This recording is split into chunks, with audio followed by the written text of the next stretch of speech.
ವೀಕ್ಷಕರೇ, welcome back to my channel. ನಾನಿವತ್ತು ನಿಮಗೆ ಬಾಯ್ಲರ್ ಕೋಳಿ ಚಿಕನ್ನಲ್ಲಿ ಡಿಫ್ರೆಂಟ್ ಟೇಸ್ಟ್ನಲ್ಲಿ ಸಾಂಬಾರನ್ನ ಮಾಡೋದು ಹೇಗೆ ಅಂತ ತೋರಿಸ್ತೀನಿ.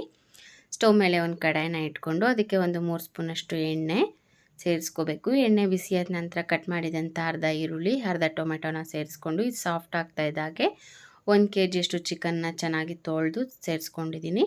ನಂತರ ಇಲ್ಲಿ ಅರ್ಧ ಸ್ಪೂನಷ್ಟು ಅರಿಶಿಣ, ರುಚಿಗೆ ತಕ್ಕಷ್ಟು ಉಪ್ಪು, ಈ ಚಿಕನ್ಗೆ ಬೇಕಾಗುವಷ್ಟು ಉಪ್ಪನ್ನ ಸೇರಿಸ್ಕೊಂಡಿದ್ದೀನಿ.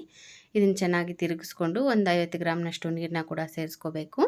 ಸೇರಿಸ್ಕೊಂಡು ಇದನ್ನು ಚೆನ್ನಾಗಿ ಮಿಕ್ಸ್ ಮಾಡಿ ಒಂದು ಲಿಡ್ನ ಮುಚ್ಚಿ ಬೇಯಕ್ಕಿಟ್ಕೋಬೇಕು. ಇದು ಬೇಯ್ತಾ ಇದ್ದಾಗೆ ಮಧ್ಯ ತಿರುಗಿಸ್ಕೊಂಡು ಬೇಯಿಸ್ಕೋಬೇಕು. ನಂತರ ಇದಕ್ಕೆ ಒಂದು ಮಸಾಲೆನ ರೆಡಿ ಮಾಡ್ಕೊಳ್ಳೋಣ.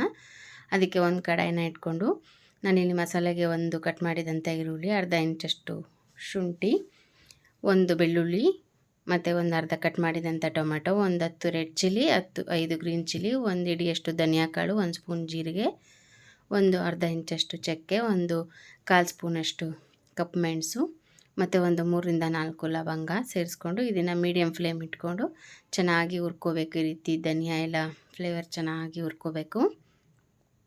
ಹುರ್ಕೊಂಡು ಇದಕ್ಕೆ ಒಂದು 1/4 ಕಪ್ನಷ್ಟು ಕೊಬ್ಬರಿನೂ ಕೂಡ ಇದಕ್ಕೆ ಸೇರಿಸ್ಕೊಂಡು ಫ್ರೈ ಮಾಡ್ಕೋಬೇಕು. ಈ ಮಸಾಲೆಗೆ ಒಣ ಕೊಬ್ಬರಿನೇ ಸೇರಿಸ್ಕೋಬೇಕು.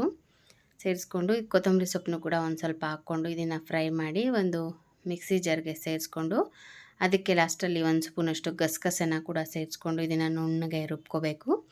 ಇದು ರುಬ್ಬಿದ ನಂತರ ಇದನ್ನ ಬೆಂದಿರೋ ಚಿಕನ್ಗೆ ಸೇರಿಸ್ಕೋಬೇಕು.